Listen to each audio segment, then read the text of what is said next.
right. Well, welcome everyone to the second episode of We Need to Have a Talk. Yeah. We didn't get canceled, guys.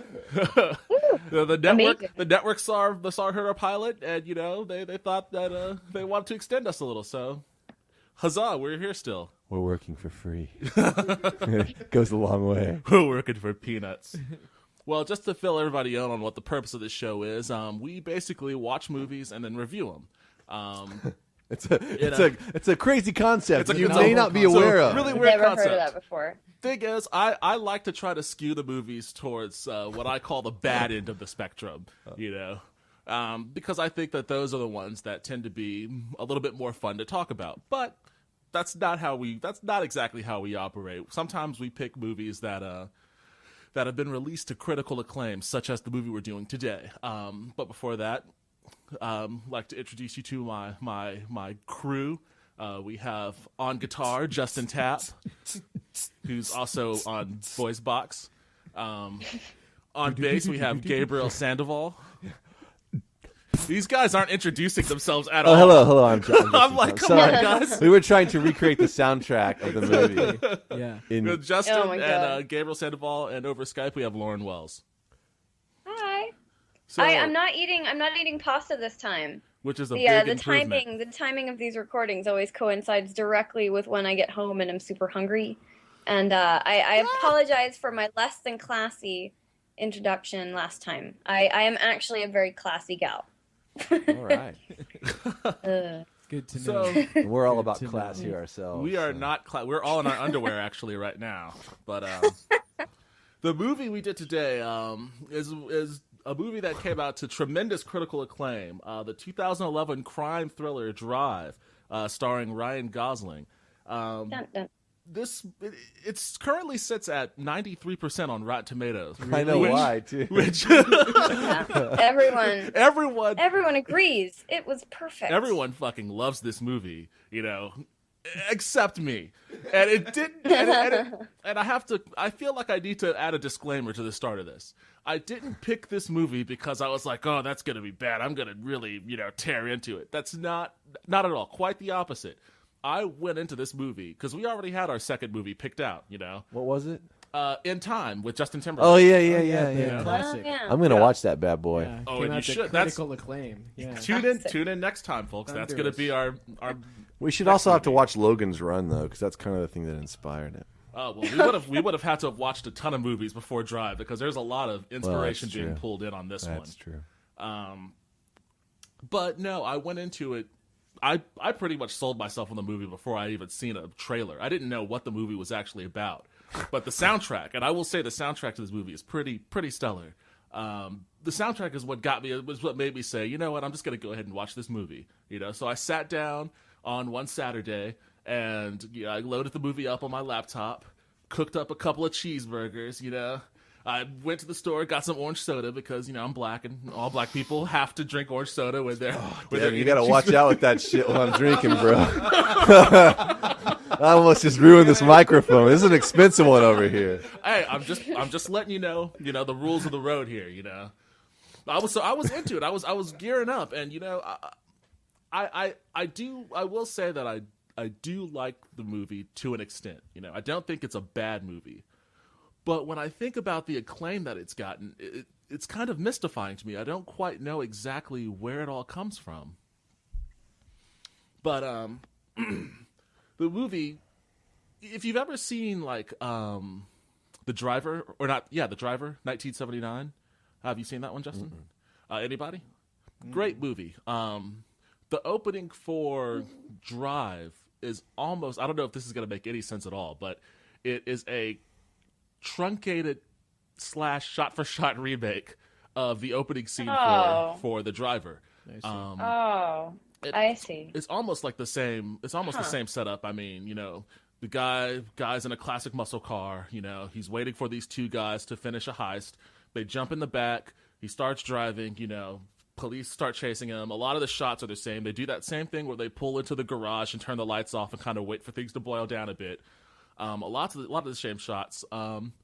But it's a really well Shame shots. There's a lot of shame shots. But There are a lot of shame shots. Usually it only happen at the end of porn movies, but Maybe we should call all of his staring shots shame shots. that would have been. Oh, there's too many. And that's the thing, because like the opening really got me into it, and I was like, all right, I'm feeling this. This is going to be stellar. But the following scene just really introduces you to this weird character, like this really uncomfortable watching. Almost, he seems like he suffers from some like autism or something. Like every scene, he just kind of stares. I off. was definitely thinking that he was Asperger-y. He I is. was like, this guy has Asperger's. Is that why you were eating cheeseburgers? That was just I couldn't eat it after I saw that. I was just like, no, I'm not gonna perpetuate that. But like the opening shot, he's being talked to by Shannon, who's played, I think, by the guy that is in Breaking Bad and Malcolm in the Middle. I forget the actor's name. that guy rocks. Yeah, And Bryan Cranston. Yeah, There you go. he's one of the He's a badass. he's one of the best actors in this film, along with Albert Brooks. And he plays probably the most sympathetic character, except for maybe Carey Mulligan's No, part. no, she's not sympathetic at all. Really? At all. Not You to got problems. me. You got problems, Devin. I don't have any problems. What was sympathetic about her? She She was looks like, 10. she looks like she's 10 years old. How can you Well, she's not? yeah. I mean, she's a instinctively young want to girl that protect got her. caught up She- with this dude, made a mistake, and now she's I think this essentially. is like the Nancy Grace gene coming here. It's like blonde white girl in trouble. Let's jump into No, action. see, I think that you're anti blonde white girls in trouble. Oh, I am not. Anti- I think you see a blonde. I think you've never seen a blonde white girl in trouble that you didn't wish was in more trouble.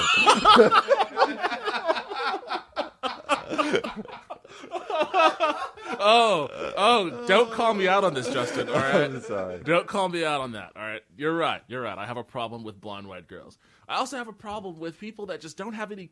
Did you guys feel like they had chemistry? Those two characters, the driver and what's her name, Irene. That she had a name? And anybody Irene. except for Her the name- gangsters had a name? The gangsters. I'm shocked. Yeah. Let's come back to that.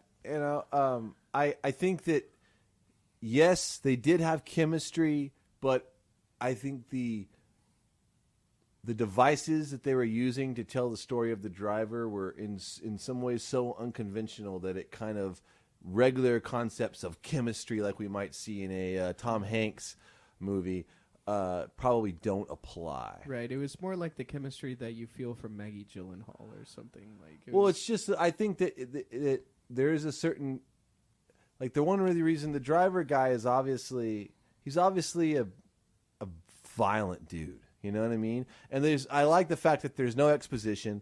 He showed up in L.A. 6 years ago, took a job where he got paid way under what a normal person would get paid. Obviously, the dude is running from something. You know, it's a taxi driver character. Right. He doesn't do a lot of talking. We have no idea what he's seen, but we assume that he's seen some shit. And I think he does a pretty good job of setting that up. And when we see the explosion, the tornado of violence, is the only way I can describe it. I mean, the guy has obviously fucked some people up in his day. You know what I mean? It makes sense. You're like, I get it now. I don't totally think it's completely realistic. In a sense, I think anyone who stared at anyone for that amount of time without saying anything would creep almost anybody creep out. Everyone out. Yeah. And I think there's several little disconnects like that. I don't see a scenario where Carey Mulligan ends up with her husband. I don't that guy. I don't. I'm see not that. gonna go that far because again, I think that I said it earlier. I think that Albert Brooks and Malcolm in the Middle dad were the best actors in this movie. But I think that I don't think I was a bad actor. I'm just saying the character he played versus the character that Carey I think that the Mulligan character plays. that he played though actually had a certain level of charm, and I could see that charm. I have a better, I guess, absorption rate of that charm than say whatever weird, art film charm that the driver was portraying. I felt like it was a lot of fear. Whenever they were together in the same scenes, it was like they were scared. I agree. Yeah, I think the guy was definitely putting off a certain degree of intimidation. Yeah. You know what I mean? The And entire time. and I guess maybe that makes me not like him anymore. I don't think it was unrealistic. I mean, I think the guy was great in the movie. And I felt sorry for him when he died. I think he was in over his head. I mean, it wasn't like he was completely unsympathetic. In that scene where they're talking about how they first met, you know what I mean? That scene. Okay, we're kind of jumping all over the place. Okay, all right. So that's what I was saying. We might come back to this later. Come back to that a little later. You can cut this. Edit it. Shift it around. We've got a big Wait. back room for post. We've Yeah, got like exactly. 70 dudes back there that are just. There's like 3 Chinese guys back there. They're just really. Why do they good. got to be Chinese? Well, Are because Chinese we guys just really good at editing? No, I you know guess what? so. John Travolta made me really racist.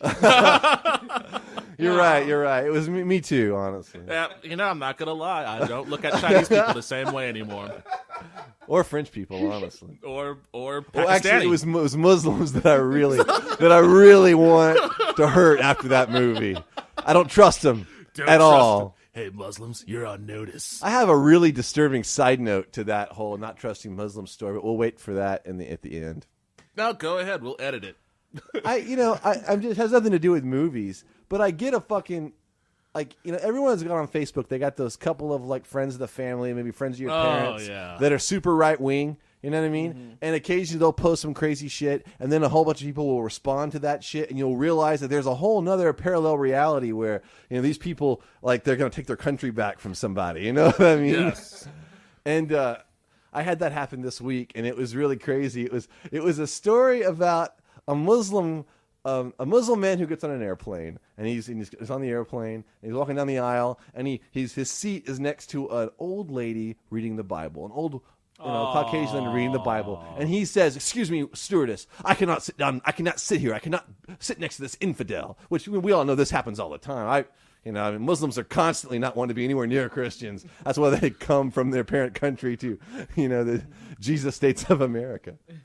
Minnesota. Yeah. So he's like, I will not sit down. I will not sit next to this woman. And so the stewardess goes, "Well, you're right. We would not want you to have to sit next to anyone who. No, that's not what they said. They said, no one should have to sit next to anyone who is unpleasant. So we're going to find a seat in first class." And they're like, "Ma'am, would you like to come to first class?" You know what I mean? And he has to sit in coach, and she gets to come to first class because he's unpleasant and blah, blah, Right. blah. And so, I don't know. It was a little more elaborate than that. But underneath it, it was like comments? fucking crazy. It was like fucking Mr. Show. That's what it was like.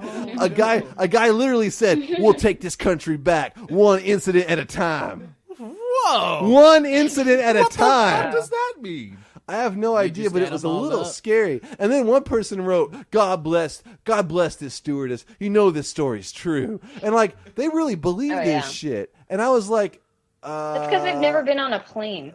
I guess not. I guess. But someone I'm scared of finally them posted a flying link, machines. and you go to the fucking link, and it's like, this is a very common urban myth. It's done with, there's a version of it where it's an African American woman sitting or an African American man sitting in the chair minding his own business, and a white woman's not going to sit down, and she wants to be upgraded, and they're like, well, no one should have to sit next to anyone unpleasant. So we're gonna figure this out. Sir, would you like to come to first class? Right. And then they're you know what I mean? And, but the fact that it was the Muslim version is what it was here, and then the fact that it was just like this clarion call to these Yeah, it's fucking just people. like, you know what I mean? This is our Yeah. anthem. They're taking it back. Woo! One incident at a time. Yeah. We're gonna make Muslims sit in coach forever until they finally give up their bullshit religion and see that Jesus is the way and the light. Because God knows anyone who was flown cross-continental in coach Oh man. would rather burn for an eternity in hell than suffer 1 minute more of not getting what? free nuts and beer. You know what? I would gladly be born again if I could get out of fucking coach. Oh No. Yes. But depending on the airline. It's close. It's Depending close. on the airline. I would say, and realistically, no, but it's close. Because anyone who's ever flown in first class, if I was like a business person, I traveled like once, twice, 3 times a week, and always had to fly coach. Maybe. Sunday you do like what, an hour and a half, 2 hours on Sunday morning, Exactly. fucking Just doing first your class, pull-ups, man. everywhere you fly. Hey, how tall are you though? You're like 6'3". dude. Oh Yeah. yeah. Yeah, I'm 6'5", so you I'm know a- about the knee I'm issue. an aisle seat guy. I got to sit on the aisle. Yeah, sometimes they Because you don't- can take this leg, you can throw it out into the aisle. Occasionally they'll be like, "Excuse me, sir, we're trying to do this card thing. Excuse me." Right. which They- is, they it know happens they back and forth. They can't do that with me because I stick that leg out in the aisle. There's no way it's getting moved out of the way. So they just come down. But anyways, regardless of that, yeah, fucking Muslims, man. We're going to do this shit one day. You can take this and you can edit that story onto the back of I'll last put week's it. episode. It's going to sound way different all of a sudden. But, Close enough. Yeah, you can EQ it. Yeah. oh, man. That's I'm what not, EQ and compression's It's all for. post. I'm not the two of you. The two of you guys are like, Lauren, you got to know these guys are audio engineers. They are tech savvy to the fucking teeth. So, and I'm not. Yep. So clearly they're Me making either. fun of me. At any rate,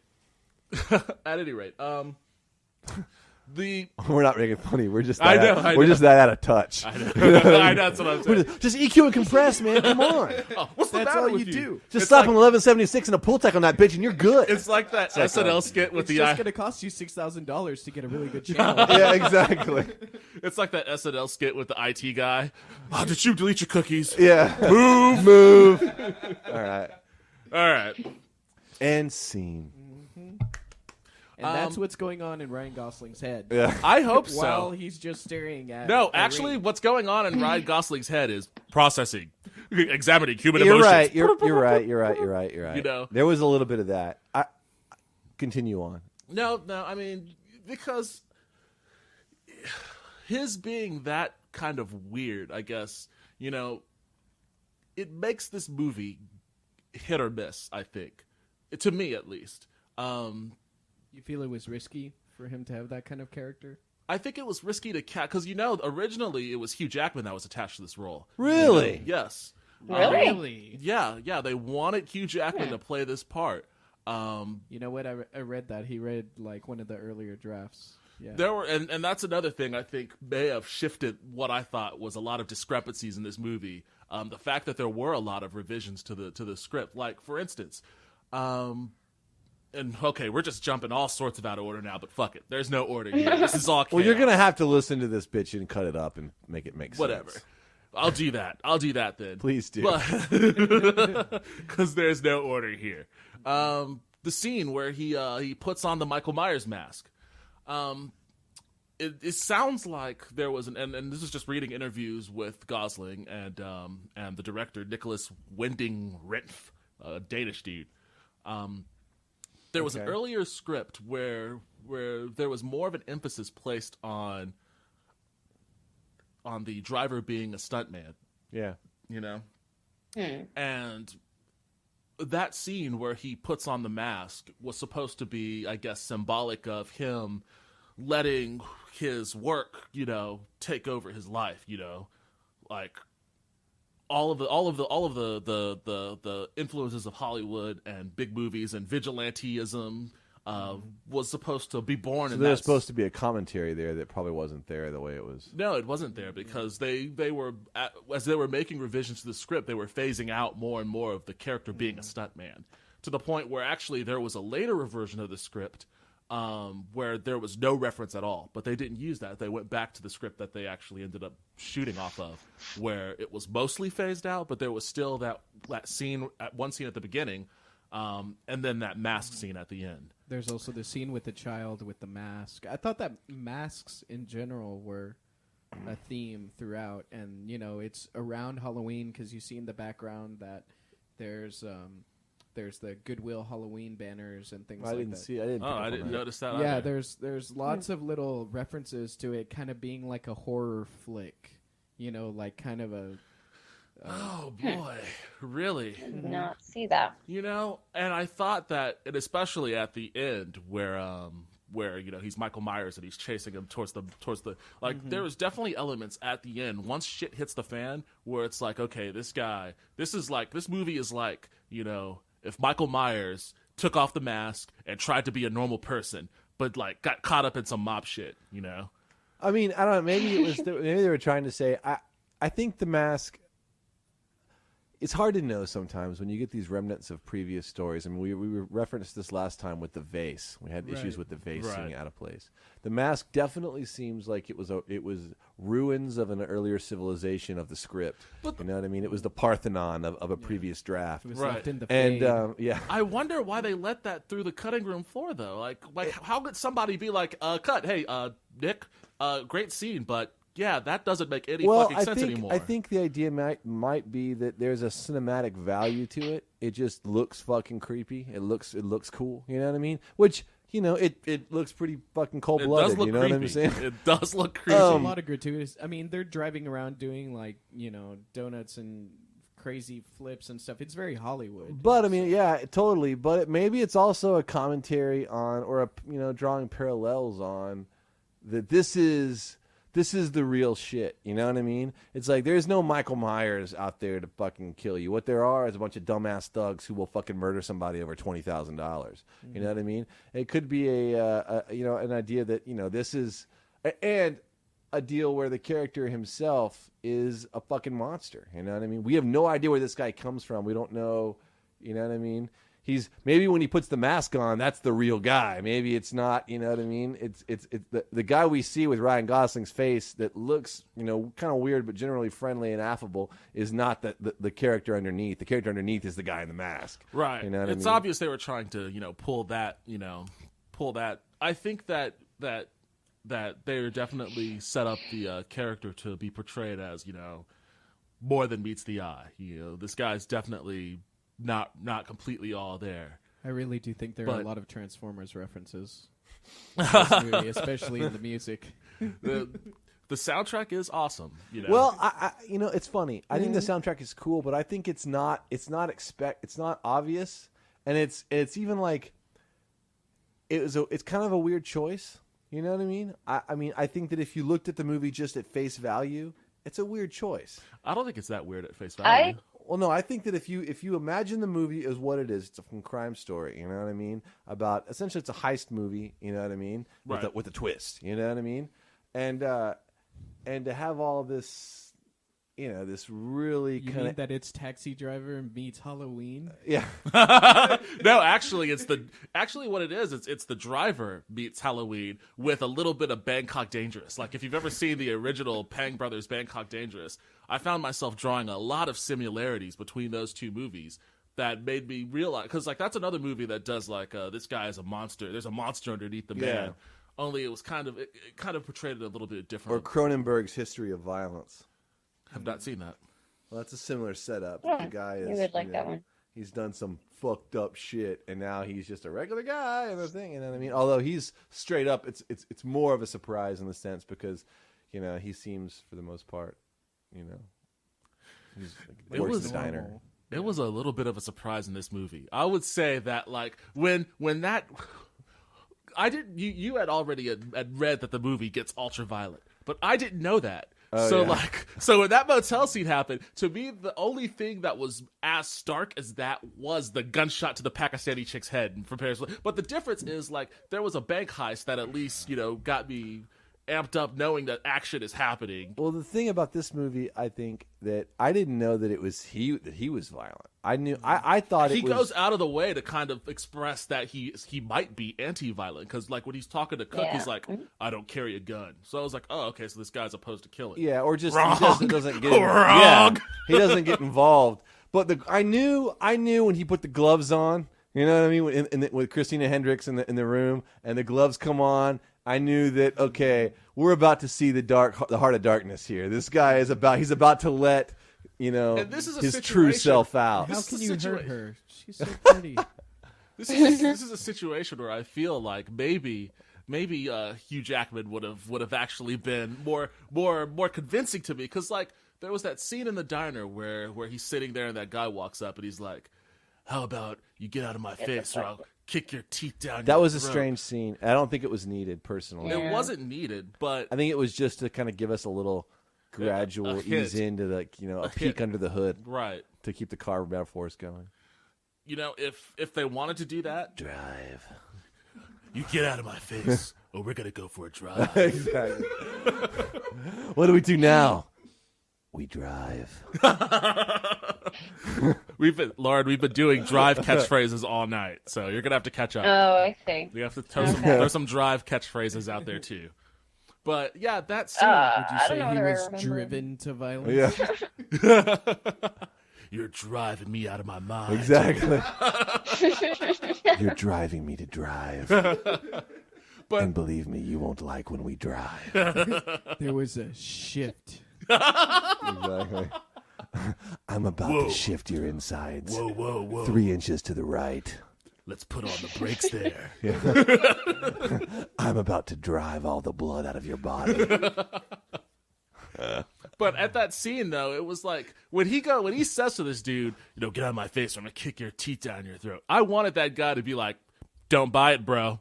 Do not buy it. You're gonna have to fucking do it." Because for that guy, I don't buy it. And even if he was tough, and you see that he's a killer, he's a stone cold killer.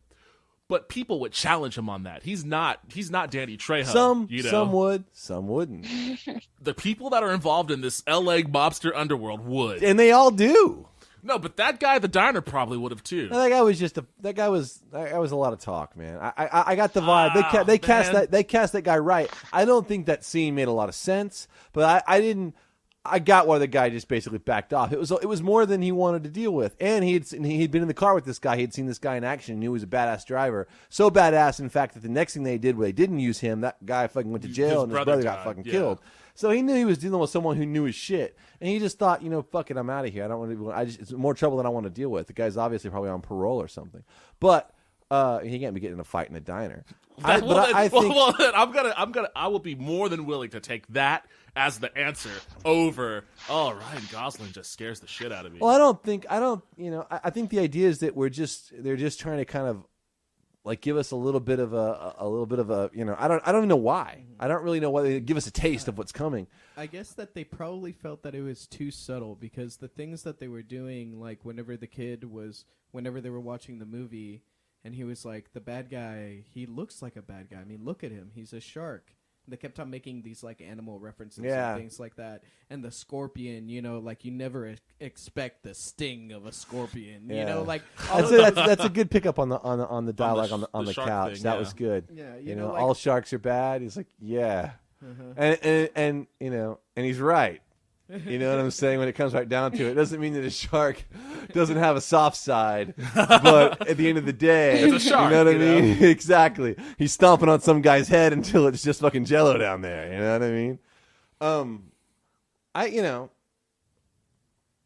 I just, and I think a lot of the things that kind of build throughout time on this movie for me that just makes that character not agreeable for me is, it's a lot of the dialogue between him and the girl. That's why I felt like... What dialogue? Exactly. That's yeah. I gotta say, to me, and I'm so tired of fucking hack writing in movies, and it seems to be. This went the other way. I would say, really radical. I would way. almost. I seriously, and maybe that's where you and I differ. I would almost rather watch a fucking silent film these days. And you know what I mean? If the actors were good at being silent, but he's not. He's not. Like, and again, drawing a parallel to Bangkok Dangerous, you could pick either one, the one with Nick Cage or the one with the Pang brother Thai original. The main character in that movie is an assassin who he's a hired gun that kills people, and he's pretty fucking stone cold about it. But he falls in love with the pharmacist girl, so he's also doing like the double life thing. Yeah. But there are stark differences between the two characters, in the Thai original and the one with Nick Cage, and that is the Thai original. The main character is deaf. That's high praise. Sorry, that sounded nothing like Nick Cage. No, he sounds more like Mr. Mackey when he speaks normally. But in the original, the killer is deaf. But he still acts like a normal person when he's not, a contract killer. Kind of a normal person when he's not a contract killer. Nick's reading the script like, I'm not deaf. That's probably what he did, because the studio didn't want him because he's fucking Nick Cage. You pay him millions of dollars, you want him to have lines. So they made the girl he falls in love with deaf instead. But he does they both the Thai guy and Nick Cage do a much better job of portraying a guy that doesn't talk, with a level of seriousness that makes me say, okay, I get why this guy doesn't talk. So basically you're just not buying that this guy doesn't talk. I'm not buying this character. I'm not buying everything about this movie. Like this, I don't know whether it seems like you guys liked it to some extent. I was watching it and it was just like the epitome of like everything that I don't like about hipsters and California and everything, because I feel like I'm like reading these Rotten Tomatoes reviews, and like this person is saying, you know, they're like, it was great. It's a slow burn romantic fairy tale that suddenly turns dark and very violent. I'm like, a romantic fairy tale? Like, the problem with this movie is because they've misunderstood that chemistry equals staring at people with a half smile on your face for like 30 minutes without saying anything. And like, I feel like the whole movie is based on LA looks cool at night. Old cars are cool. You're wearing like a silk jacket with like an Asian print on the back. That's cool. Ryan Gosling's a dreamboat. Carey Mulligan is super cute and the hipster goddess. The soundtrack was so badly chosen. I hated it. Devin, I felt like you be quiet and let her finish. I haven't said a word. It was just everything about it is it doesn't make any sense to me. I mean, like, I thought it was fun to watch. Like, I didn't hate it. I was like, I am enjoying watching these things happen, but I wasn't invested in them. I didn't care. Like, Ryan Gosling's character is totally unbelievable. Like, I don't know. I think it might have just been him, and it's not like he's necessarily a bad actor. But I feel like he's like, I have a dark past that I can't tell anyone. So I'm going to put a Mona Lisa smile on my face and just look at everyone with that all the time until I go psycho and kill somebody. You know, like stab them in the chest with a pipe. That was awesome. So I don't know. Like, that was awesome. Well, first off, let me I say, didn't like almost anything about this except, like, if I had, you know, headphones in and was listening to, you know, like Explosions in video the game sky. music and, you know, painting my toenails and eating, you know, chips. as That I would have been call a it, great Thursday movie night. that I could have kept in the background somewhere. But it Well, just this is a total dude everything movie. about it is the Lauren? Whoa, cutting out there. Bleep, bloop, bloop. what did you say? Sorry. Did you lose me? You went 'Cause away, I can yeah. still hear you. Yeah, you went away. Oh, I'm sorry. Oh, was it in the middle of my rant or? No, it was in the last, like, 15 seconds. Oh, okay. But Yeah, the only character I liked in this whole movie was Albert Brooks. I agree. I fucking hated And Albert Brooks. and Bryan Cranston, because he was also. I like Bryan But he was Cranston. in it Bryan- for 2 yeah. seconds. Like, Cranston and Cook, I think, were both like the two people that I enjoyed watching on the screen. I'm not saying like I like the characters because No, Brooks was great. But Brooks is great. Yeah. I He was mean, great. I thought everybody was really good. I don't fault Ryan Gosling for the presentation of the character. You know what I mean? He did. I mean, I honestly, I actually really like Hugh Jackman. A lot of people don't. I think. No, I love Hugh think Hugh Jackman. I think in The Prestige, he is fucking awesome. That movie is a really great movie. That's a whole other conversation though. But I'm sure he would have been good too. I thought Ryan Gosling. I don't have any animosity towards Ryan Gosling, no matter how popular he is. I mean, I think that this movie though is a fucking guy movie. You know what I mean? It is. Other than a cast with Ryan Gosling, you know what I mean? And maybe the selection of soundtrack, which probably why they went that direction was to feminize the movie slightly. You know what I mean?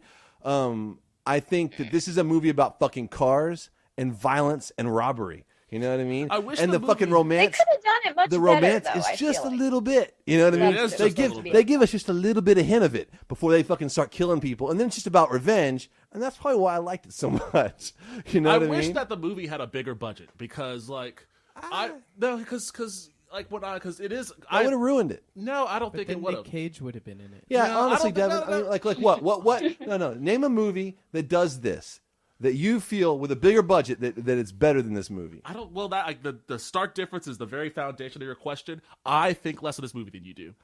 Okay. So there's no way I can answer that. That's going to make you agree with me. No, but okay, but for the sake of argument, though, what do you think? What heist movie? You know what I mean? With a bigger budget, you know that you think? Because I mean, I can name Reservoir Dogs, which I think is probably a better movie than this movie. Some people will disagree with me. Well, that's probably a smaller budget. How would a bigger budget would have helped this movie? Because the thing is I think that there is certainly a place in these days in movies for movies that don't cost a lot. No, it's just about a guy who you're drives. Right. You're right, but here's why I say big budget. You know, and it's not about getting a bigger actor. It's not about any of that kind of shit. Because Gosling is about as big as they come right now. No, like a lot of people in this movie are, Yeah. you know, they're top dollar. They must have worked for pennies on this movie, and that's great. And I wish that happens. I hope that happens more.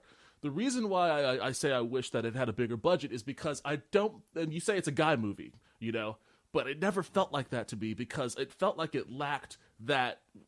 It felt like it lacked that guy climax that I was really looking towards when I watched the movie. It's a European guy movie. It's not the Expendables. Like, you know what I mean? It's a slight more of a think piece. I'm not even than looking that. for. Have you seen Ronin? It's a guy think piece. Have you seen Ronin? Yes. Which one? The original one, or the one with The one what's with his face? De Niro. De Niro. No, I have not. Like. It When better I- be good. when If I- I watch it and it's not as good as this movie, Well, when I watch, I don't know. That's another thing. I don't know what you think is going to be good now. But when I was looking forward to watching this movie, like I was getting myself amped up for heist movies. You know, I was like, oh, this is going to be a heist movie. This is going to be like, you know, it's going to have fucking great car chases. You know, it's going to have something. It's called Drive. So I'm expecting, you know, something that's going to be like. That car chase scene in Ronin where they would go through Paris, you know, and it's Do one you of the, feel it took a wrong to be turn? fair, I'm not a big fan of car chases in general. I mean, I got enough of that in that one we got. You know what I mean? I am a big fan of car chases I- if they're done, you know, well. And the car chase scene that was in this movie after they robbed that pawn shop was awesome. That was really well done. I was gonna say like all the car chases in this movie were way better than all the ones in From Paris to Love. So like they're all of their like 35 mile an hour. The Volvo like, and the Audi. I don't know. car Sometimes chases. when movies hit was much action done better. scenes like that, you know what I mean? It's like a car chase is just like, it's almost like a time in which my brain gets turned off. It's just like, okay, cause I'm just not. I get it. I mean, I lived through the '70s. You know what I mean? I was you know 2, 3, 4, and you know what I mean the late part of the '70s, and I've seen lots and lots of guys driving Chevy Novas down alleys and spinning around and fucking going It's on. not a a new concept. series of car cases. I mean, it's- I thought I'd rather see one really great one. You know what I mean? Than three But pretty that's good what ones. I was looking for. We got two kind of good ones. We got one. You got one great one. We That's got it. one kind of good one at the beginning, which was just a remake of The Driver, and we had one really good one. You know, but it wasn't really. But that encompassed so little of the movie that it was almost irrelevant that it was in there. You know, because the whole point of that scene was, you know, they get away from the mob. Well, we didn't need to actually see a car chase. As little time as that encompassed. It was almost negligible, you know? I mean, it looked great when they did it, but it was unnecessary. All they needed to do, they could have just sped out of the parking lot and then cut to them in the motel.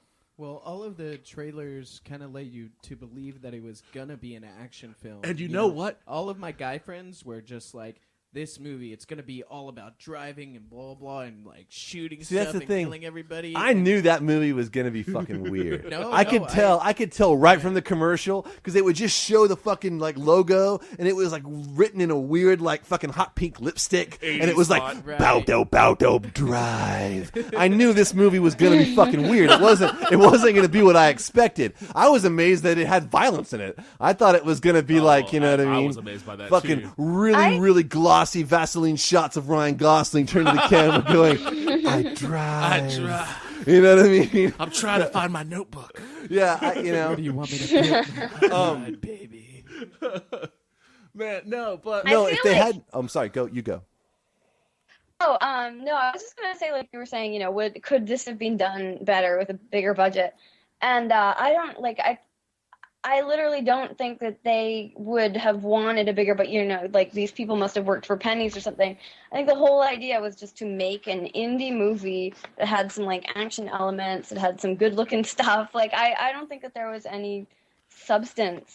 It creates enough atmosphere that it makes you think that there's substance, but I don't think there was, and I feel like they're like, you know, we're gonna make this movie for really cheap and it's gonna look really good, and The fidelity just got awesome Yeah, for you a just- second. you just started to sound really good, I feel really like that cool. was the extent of their that's what I think. I don't think that they would have done anything with a bigger budget. I think the idea was that they're like, look, we're making this indie movie where there's some action happening, you know? And that's likely to be true. And kudos to them because the movie does look beautiful. It's very well shot. It's a good looking movie. I thought a lot of the colors were really nice, like that they chose, like the filters and things. I thought that was like actually really tasteful. And like I was saying, it's so hard to actually film somebody driving. Like all of those shots of just his face and it constantly changing. It was a very like, Keanu Reeves in that crazy suit moment, where he was like constantly changing his face and who he was. There was a good use of light in general. I think they had like a lot of scenes where they were like showing Carey Mulligan's face in profile or something with light on it, and I thought the light usage was really good. About if they hadn't had the car chase that they had, it wouldn't have been so obvious that it was a setup. You know what I mean? The whole point of them being chased out of the thing was that car was there. It pulled up. It knew who they were. It took off the minute they took off. It was obviously a setup. It could have obviously been because they would have had to lose the car. It didn't have to be as amazing a car chase. No, because like they killed Standard, and then they reported on the news no money was stolen. Yeah, I mean, I guess, and that would have been, and that's the only thing that connects it to being a setup. Really, because to me, I knew it was a setup when the fucking gray car pulled up. Well, yeah, but that's on the periphery. If that car didn't pull up and the dude just walks out shot dead, they're watching the dude somewhere in a motel, or whatever, waiting to meet up with Cook, and they find out, oh, no money was stolen and it was only just one person. Then he would have still drawn to the same conclusion, like, because the whole turning point is. Why didn't he tell? Yeah, but it's cinematic. I mean, that's the whole thing. Yeah, they could have done that, and but that's what they're saying. Waiting. The car pulls up. It's like, what is going on? And it's cinematic. Here? That's why I'm saying, like, and I'm not saying it needs to be Jerry Bruckheimer, but if they could have, like, a little bit more of that cinema with revolving around the cars, around the chases, then I would have enjoyed it a little bit more. Do you feel like it should have been more of a dude film? Like, it should have been more like about the cars and about the chases and like no, because then it would have turned into Gone in 60 Seconds. Well, like actually, that's exactly what I thought. Whenever I was trying to describe it, I read the kind of synopsis, and I was trying to describe it because my friend was like, this really seems like it's going to be a really badass movie, and I was like, really? It sounds more like a sensitive Gone in 60 Seconds. Oh, by the way, there's a lawsuit about this movie right now. Some lady in Michigan is suing the production company for damages based off of false advertising. She said that the commercials made it look like it was going to be like, quote, Fast and Furious. And when she saw it, it was not at all like Fast and Furious. And what did she, like, slip and fall or something on the way out? Was she suing for $850? Or she is suing for the cost of her ticket, Man. But, like, I thought it was funny that, like, somebody was so outraged by the fact that this movie was not The Fast and the Furious that they got a lawyer. They should kill that person. I'm sorry. Oh, the Fast and the Furious. Kill him. Your inner driver just came out. I'm sorry. If I think Justin's gonna drive this movie. This movie. That lady was like turning around to the people behind her and being like, what? Like talking to them and stuff. I can just picture like her exact reaction in the theater when she realized that it didn't have Vin Diesel in it. I'm just picturing an idiot. Like, she's like, whoa, subtext. Stupidly offended she is. I am picturing someone that probably fell asleep for the first 40 minutes. Maybe. I don't know. I guess that they didn't have anyone explaining. You know what I mean? Like, I'm Ryan what's his name? I'm the driver. They didn't give him a name. He's just known by the driver. I have a really dark past that I'm trying to get away from. Dark things. Dark things. Tell me what they are. You want a toothpick? I'm the kind of person. Because that's exactly, if it was 80% of movies, that's exactly what it would have been. The first fucking scene, he would have been like, those dark days long ago where I did terrible things. First I was born, and then it's like, he would have taught if it was all the exposition. No. Someone please kill me. But that's fine. I'm okay with that if it's like a narrative type. I am never okay with I'm okay if it's a narrative type movie, because that's film noir. That's film noir. If it was bit. If it was and I like film noir. If it was a narrative type thing, that's fine. You mean a voiceover? Yeah, you know. Yeah, but think about really great film noir. They never ever spend a shitload of time giving you the rundown. No, because that's the point of the movie. You know, you exactly. figure it out along Think the about way. Sunset Boulevard, like the ultimate film noir. You know what I mean? It's like I wouldn't say the ultimate. Sunset Boulevard is one of the main ones. You know what I mean? As far as like the film noir narrative of with the guy fucking doing the voiceover, it starts out with the guy being dead. You know what I mean? Have you ever seen Sunset Boulevard, the real version? No. You should see it. I should see it. It's crucial viewing for the noir genre. But it starts off with him floating dead in the pool, which was totally ripped off in American Beauty. And he's like, "This is me." You know what I mean? And it works backward from there. And he tells the story, but he just doesn't come out and fucking barf the story out in the first thing. It gives you that fucking hook. And that's like Double Indemnity, which is like my favorite film noir movie. And that's certainly one of the biggest noir movies as well. Yeah. But yeah, so I'm not opposed at all to like, you know, the narrative kind of aspect. I'm not saying that it needs to be, you know, like you know, oh, Dr. Exposition just showed up and here's your prescription. That's the way I want to say 85% of movies are. It's one thing if you're watching Blade Runner, you know what I mean, and there's a voiceover that gives you some. You know what I mean? They were called replicants. You know, and we blah, blah, blah, blah, blah, blah, or whatever. Something really quick like that, and then most of it's picked up. But, man, it's like to see a movie where someone shows up and fucking tells you. This movie felt noir to me, though. There was a noir aspect of it, I would say. But because that chick was definitely the femme fatale. Christina Hendricks? Oh, man. Yeah. Oh, yeah, I guess she was. I was going to say Carey Mulligan. No, Carey Mulligan was not the femme fatale at all. There's something to be said for watching movies in a collective group. You know what I mean? It's a completely different experience than watching it by yourself. In film school, one of the things that they tried to do was they were like, we'll have screenings. And the movies we talked about, we would go to screenings because they're like, movies are made to be consumed with an audience, not just one person like viewing it in the fucking library or back in the day. This is the day before. The days before. Yes. You know what I mean? You go to the library and get on the little TV fucking monitor and watch it. You know, if you didn't have because some of this shit was obscure shit which wasn't floating around unless you went to Vulcan or whatever. But you know, they would have like not Hog Auditorium, but the other one, the CMA, or you know, they'd have a theater in there. We would go in there and we'd watch movies in there on the big screen. I think we're talking about UT campus now, by the way, people. Yeah. University of Texas at Austin Film School. And like some of those movies, like I saw North by Northwest like that, and you know, and a whole bunch of other, you know, Sunset Boulevard, a whole bunch of classic movies like that. And it's just a very different experience when you see people and there's a joke and everyone laughs. Things are just more funny when there's I saw Cabin in the Woods like a week before last, and I thought it was fucking great. I had such a fun time, you know. I saw it at Alamo, and I was like, man, this was so much fun. Yeah, and you were saying, well, there's a movie that changed it. If I had seen that movie, you know what I mean, just in my living room, you know, just it was on TV, it was on cable. Maybe I sat through the whole thing. It wouldn't have been anywhere near as entertaining, you know what I mean, as it was. You know, it was like, oh man, I could do that again. And I will say that for Drive, I have no desire to see it again. I've seen it. You know what I mean? Yeah. It's kind of a dark story, even though I like the guy he lives. I like he's a badass, but I mean, it's super violent, which is kind of hard to watch. And you know, it's just one of those things. It's like I saw it. I thought it was, you know, it's not like, oh, let's watch it again. Look at where it crushed in his head. That was wicked. It's a bunch of people on some levels, desperate people doing horrible things. You know what I mean? The only people in the movie with any shred of dignity or innocence really are Carey Mulligan, you know what I mean? The the race car, his boss, and the kid, Ignacio. Shannon, the kid, Carey Mulligan. I will go listen to some more the driver, music, though. Yeah, the driver, you know what I mean? He is on some level sympathetic, especially, but when you see what he really is, you get why it was, because it almost like it took him. And I think that in retrograde, when you look back on it, it almost like he had to warm up to that. You know, it was like he was being ushered out of a weird little place, a shell that he had made for himself in the past. You know what I mean? And he was slowly kind of coming out of it. And we have no idea what his past is, and you know, this and that. I think that it's probably a little exaggerated. Obviously, you know what I mean. I'm not making an argument for that. Some of those.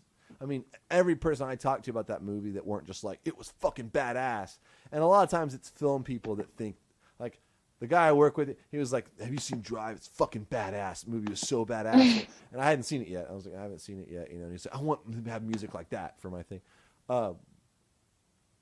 Regular, you know, a lot of just regular people that would consume it, not like, you know, they're just like, dude, why are they staring at each other? You know what I mean? But it's such a stylistic thing that like some, it's like, yeah, they really just like locked eyes for a long time.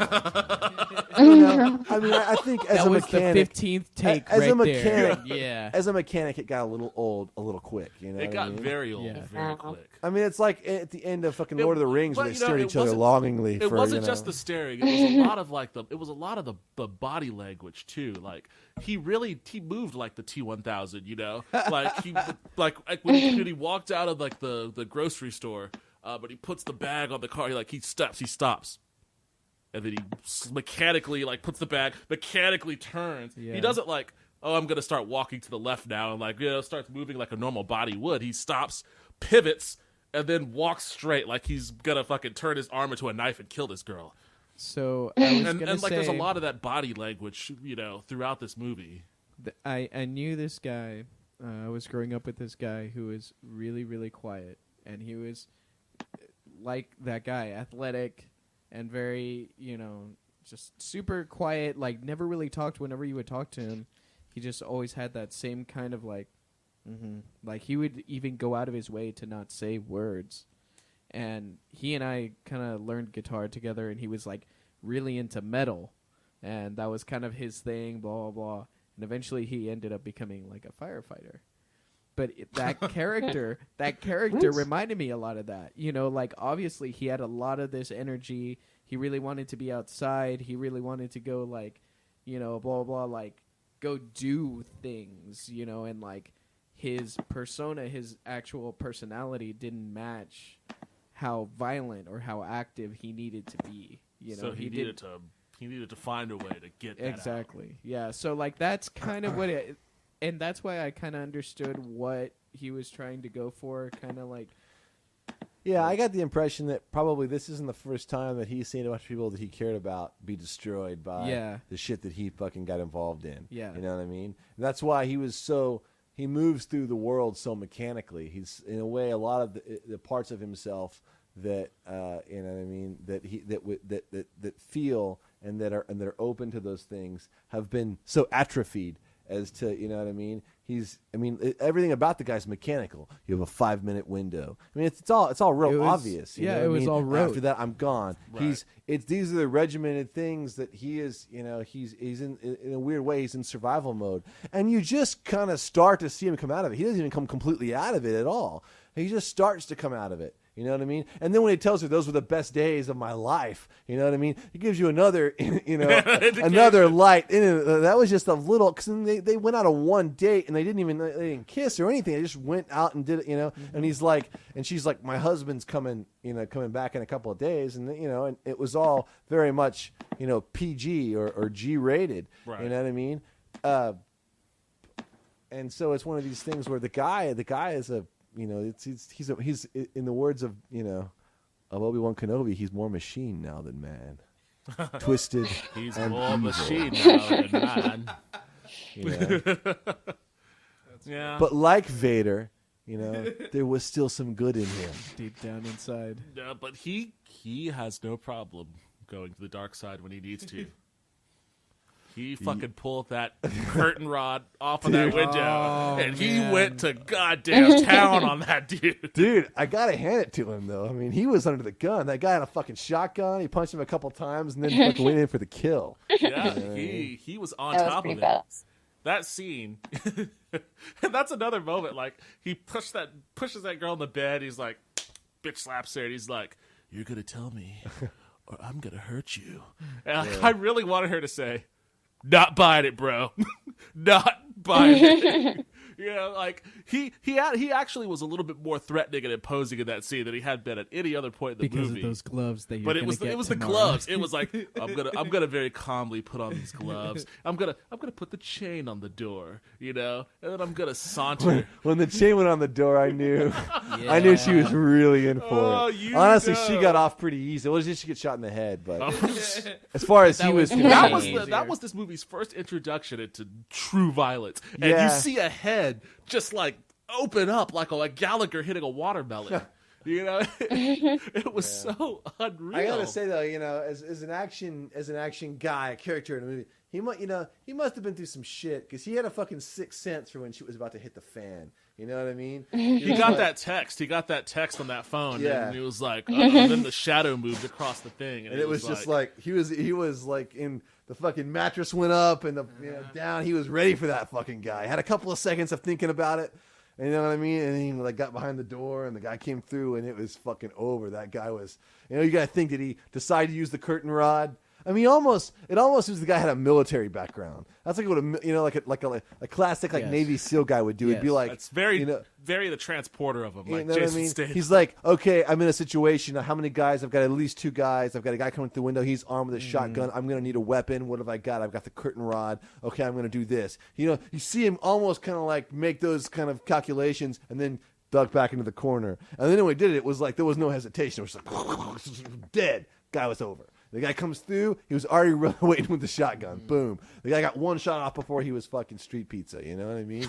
And after every one of those scenes, there's always a like transitory kind of like he liked it kind of moment. I don't know. You think he liked it, or you think it was just this kind of like? It was well every I time. didn't get the I mean, sense like, that he liked it. Well, No. I think it was like a programmed reaction. I guess, but I mean, it was like 30 seconds or something. After I agree. every- Almost every act of violence, there is that sense that he's just huffing the No, blood all he's over his absorbing. face. He's Just absorbing like- what he just did. Yeah, yeah. Like I just Yeah. did some shit. Yeah. And it's probably shit that he doesn't like to do. Because like when he stomped that dude's head in the elevator, like in one of the few moments in the movie where I actually liked him as an actor, he has that expression when he looks back on that girl, like, you see the monster that I am Yeah, now. you Like, see what I'm. What this I am. is me. Hi, welcome to Paris, baby. Oh, Welcome to Paris. welcome I still to don't Paris, get it. baby. Still don't get it. Very nice. But yeah, so I don't think he actually ever enjoyed the violent aspects of what he did, but he definitely, it was a reaction. It wasn't like, oh, what am I gonna do? What am I gonna do? He knew what he was gonna do. He flipped the bed up, stalled, bought some time from the guy that was breaking into the door, went to the corner, waited for that guy to pull through, waited before the gun came out, grabbed it, punched him, stabbed him. Very systematic. Yeah. Yeah. So he knew what he was doing. Just I don't think he liked it all that much. No, there's a reason why he says I don't carry a gun. Would have made things a lot easier for him if he carried a gun. But yeah, he could have just walked in and shot the guy in the face at the fucking restaurant. Right. It's not like anyone would have made him. He's obviously one of these guys in society that's just completely, you know what I mean? It's like, I don't know. A white guy walked in and shot another white guy in the face. Then he left. Did you guys get a good look at him?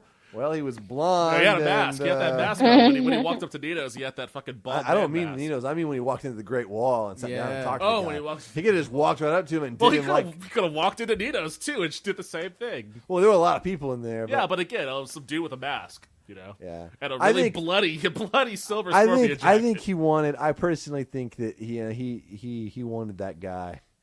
He wanted it to be up close and personal Yeah. with that Well, guy. he you know smiled what I at mean? him, like Yeah. right then at that moment, and I don't think that his smiles are ever like this Wait, is gonna smiled end at who? happy. Oh, you mean at the At the restaurant. very end. Yeah. at the restaurant. I mean, he knew the guy was going to try and kill him. He Oh, of probably, course, He was. yeah. I think he was amused by the fact that this guy thought he could kill him. Yeah. You know what I mean? He was like, Or that not that thought he could kill him, thought he could play him. Yeah. Like, this guy thinks he's gonna get up yeah, on this, me. this guy thinks this guy doesn't think that I've got a knife and I'm ready to fucking But he does get stabbed first, so Yeah. he had way too much trust, I guess. Oh, I think he thought there was a possibility the guy was going to shoot him. I don't know. To me, when he turned his back to him, I thought, he's obviously got something up his sleeve. He would never turn his back to this guy. It's such an obvious, you know what I mean? Right. I thought, I didn't know. I wouldn't know what to expect. I mean, it was a little, I guess, and from a climax standpoint, that was a little weird. If I I had thought to that say, was it was so brief, and it happened off camera, which I get it. They're not going to show you the shark. You see the shadow. It's the classic. It's the Jaws thing. You know what I Right. mean? Yeah, but it was just the way it was shot was very brief and very, you know what I mean? And it seemed like some of the other more pivotal scenes were a lot more grandiose. It was you know not what I as mean? cathartic, I guess, as I guess, and maybe that's a director's decision. Like, I don't want this scene to be as cathartic as the other scenes because it isn't meant to be that way. Yeah. It's It's a very American thing, I think, or maybe Japanese as well. You know what I mean? at this point, it's kind of hard to tell it was a chicken and the egg thing. But it's the classic boss fight. You know what I mean? He's the boss. Yeah. This is the end of the movie. This should be the biggest and most spectacular showdown. But it was actually the quickest and most brief showdown. The guy stabbed the other guy in the fucking lower part of the stomach. Well, unfortunately, he got stabbed in a much more horrible place. I think possibly the throat, somewhere in the face.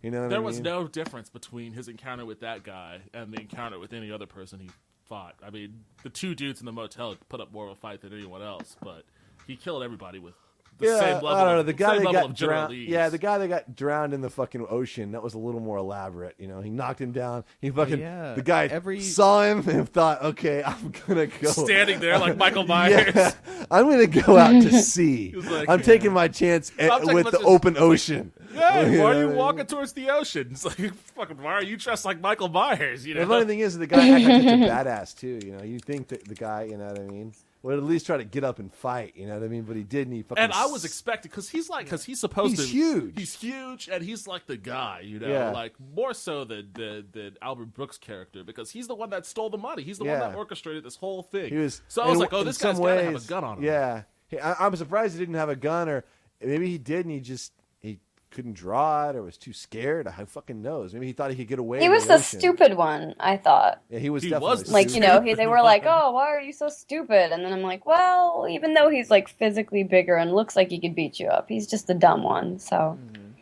that didn't seem like unnatural to me. I was like, "Oh, okay, yeah, he got what he deserved and couldn't do anything about it." That was pretty satisfying, I thought. That was a good scene. That one was, but every other killing scene was really gory and like wide shot for some of them, and you know, like quick cut scenes and blah blah. Like each one had its own like different style, you know. Like this had its style, but this was like a horror movie style. Well, yeah, but I agree. The violence was done horror style. It wasn't done action style. Yeah, no. It was like, look at this fucked up shit. You know, look at it.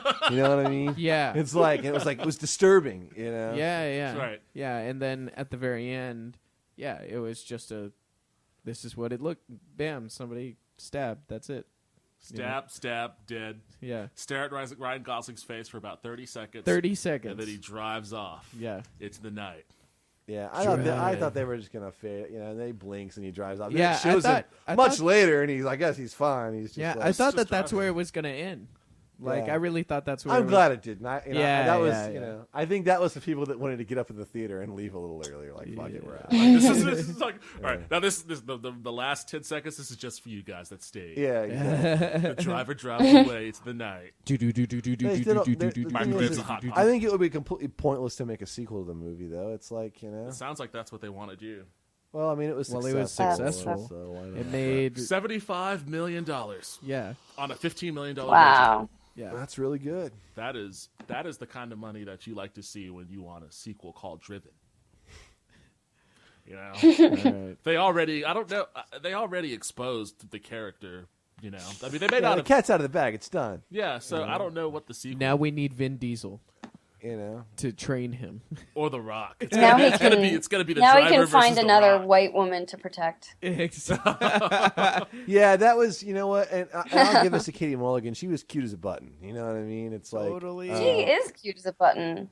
But that was not correct. That was not, you know, it was obviously. It's like it's just weird because the kid was totally Hispanic. The kid was completely Hispanic. And you know, here's the thing: when I first saw those two characters at the grocery store, I was like, "Why is that white chick with that Mexican kid?" And then I thought, "That's my inner Republican coming out." It's like we're living in a new age, Devin. You know, you can be any kind of color and have any kind of kid. It's just get over it, Devin. Get over it. It's cool. It's cool. So I was like, "All right, this blonde chick has a full-blooded Mexican kid. I guess I'm just gonna roll with it." You know? Well, I figured that the husband or her other husband was Hispanic, you know. But the kid didn't look like his mom was white. No, it didn't look mixed race at all. Yeah, it looked like, you know, it just almost kind of seems like they, you know, maybe they had Eva Mendes cast or whatever, and at the last minute they're like, you know what? You're too much of a bombshell, you know, and you're not white enough. So, yeah, it's just like, sorry. we're gonna need someone a little more rescuable. You know what I mean? Maybe that was the thing. Maybe it felt like a Latina woman was, maybe too empowered or not. Well, not, a lot of them, a lot of the actresses, bunny enough. a lot of the actresses right now, it would be pretty difficult for them to put on, because like think about all of the Hispanic they're always like that. They're always very empowered in their roles, and so like. But they could have done Penelope Cruz. She could come off as kind of wayfish and maybe, maybe. I guess. I don't know. She has guns in a lot of movies. I don't think there are enough recognizable hipster Hispanic actresses. I think Just as long Rosario as they were a Dawson. hipster, if they Well, had a mussed up haircut or a pixie cut and wore big frame glasses, they probably would have just cast a Hispanic chick for this movie. But I think Carey Mulligan is the ultimate hipster girl. See, I don't actress, see her as the ultimate hipster girl actress. I don't even know what she's been in. Zoe Deschanel. Zoe Deschanel is the ultimate hipster girl actress. Is the ultimate hipster girl actress, and followed by what's her chick, Michelle Williams. To me, Michelle Williams for movies is the ultimate hipster girl actress. They're interchangeable for me. But I know that I read Oh No They Didn't. It's this celebrity blog or whatever when I'm really bored. Bitch, and she is actually hipster. Sorry. Yeah, I don't. But she's mega hipster, and so I was like, oh, this makes a lot of sense. I don't stay up to date on my hipsteractressesblogs.com. Yeah. Things, so I don't know. What was the Saturday Night Live one? It was bitchplease.com. You see a picture and it's immediately visible. It's just you're taken aback by the hipsterness. I don't, other than the really, really expensive tile in their bathroom, I didn't get a super hipster vibe from from that setup. Although it just seemed weirdly miscast. I mean, she was good. She's good, in everything she does, I guess, and and she was super cute and very protectable in that sense, sympathetic. Yeah, she showed a lot of fear. That was good. But it just seemed weird. I think if it had been, Ava Mendez, Rosario Dawson could have been great. If they're actresses, then they should be able Rosario to act Dawson like is a hipster, actually. damsels in distress. Yeah. Just get a good actress. Be like, oh, okay, I believe that she's in trouble at detail. Yeah, I'm not saying they couldn't have done it. I'm just saying, I just, I see that I can see those things in Carey Mulligan why they liked her. You know what I mean? But I just don't. It was miscast. I don't think it was right. It didn't fit. You know what I mean? I wonder how this movie would have played out with Hugh Jackman and a Latina girl. Yeah, I don't know. The funny thing is, I think it would have been closer to your movie, Devin. Yeah, I don't liked it a lot more. I don't really felt like it was glorifying L.A. I mean, I don't know when I see a movie like that, having lived in Los Angeles, that it bums me out. That's the part of L.A. I fucking can't stand. You know what I mean? Like that. What part of LA is that? Well, let's see. Where do they live? Echo Park. You know what I mean? Echo Park. I mean, it's a lot nicer now, but it was pretty rough back in the day, and I just never liked that. I mean, I lived in the valley, and in the parts of the valley they were in. They're, Sherman Way. Sherman Way is kind of up there. You know what I mean? It's and certain other parts of the valley. It's just I don't know. I mean, there's a certain to me there are aspects about the Los Angeles area that are highly depressing. You know what I mean? This was a highly depressing movie. Yeah, I mean, I guess that's the thing. I got that. I didn't feel like it was somehow glorifying Los Angeles in any way. I mean, if they were going to really go all hipster out, they could have done it in Portland or fucking Brooklyn, and it could have worked in Brooklyn. I don't even want to think about how this movie would have been in Brooklyn. You know what I mean? Yikes. But I mean, because the mafia's there, it would make they could have done that. But I mean, Los Angeles. I think the fact that they were detached from the mafia, from the East Coast mob, helped though. But yeah, they could have done it in Portland. I feel like I need to read the book now because it's based on a. Oh, really? Yeah, it is based on a book. Yeah. So I am going to opt not to do that. Yeah, I think we're gonna wrap things up here though. But let's do the final thoughts. Gabe, final thoughts.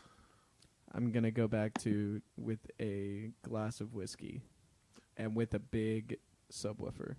Glass that of was whiskey really and fun. A big subwoofer. It was real fun. Justin, I enjoyed it. I thought it was good. enjoyed it. Thought it was good. Certainly not the best crime heist movie I've ever seen, but certainly worth the price of admission. What is your favorite crime heist movie? I don't know. I have to really think about that. I mean, obviously, one that comes to mind is Reservoir Dogs. Right. You know, We should watch Ocean's 13. We should do Tower. actually, I think Ocean's 11 is an Ocean's excellent, 11 is awesome. excellent crime heist movie. Out of Sight, also quite good. You know what I mean? I'm not sure that's a complete crime heist movie, but it was not Prison Break, so you know. We should watch Tower Heist on this show. Eddie Murphy. Yeah, I think I'm putting that on the list. I generally No, want to please like don't. Eddie Murphy stuff. I do. I want to see Eddie Murphy come back and be brilliant again. So I would always, love that. yeah.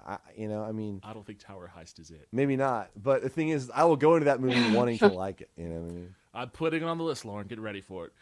Oh my god, I watched it like 5 times on the planes from. So, what are your final thoughts, Lauren? Hello, Lauren. From here to see. But yes, I remember everything already. I won't even need to watch it in advance, so it's perfect. Hello? Oh God, hi. Hello. Wow, big Jesus. time lag. Big time lag. Can you hear Hi. us? Hi. One, Yeah, I two. just Okay. I want to fly into space, live on a satellite. Hello? Yes, we're here. I just asked Oh you. my God. Hi. What's your final? Yes. What's your Whoa.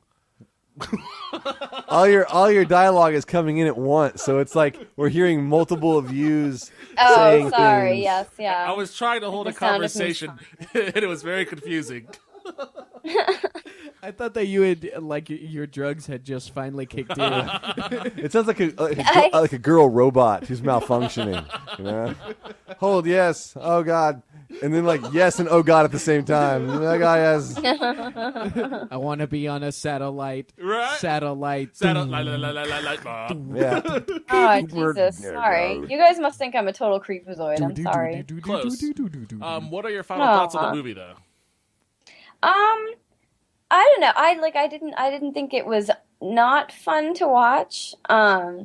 But it sort of embodied the all style and no substance sort of movie that looks deep and isn't. I thought it was like trolling us a lot too. So, but if it was like he's not dead.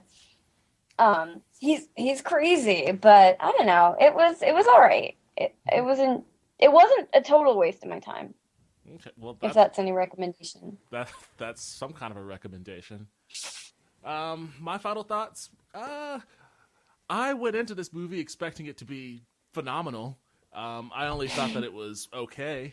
I would recommend that people watch it just because a lot more people think that it's more than what I think it is. So you might enjoy it. But I only thought that it was okay. Still a good movie, but I think that there are better crime heist ones. Glass of whiskey would work well with the first 40 minutes of this movie. But that's it for us. We're gonna end this now. Next time we're gonna do. Oh, Conway Twitty just walked in, so he's providing us with some exit music. Next episode we're gonna do In Time, starring Justin Timberlake. Came out in 2011, so cue yourself up for that one. See you later, everybody.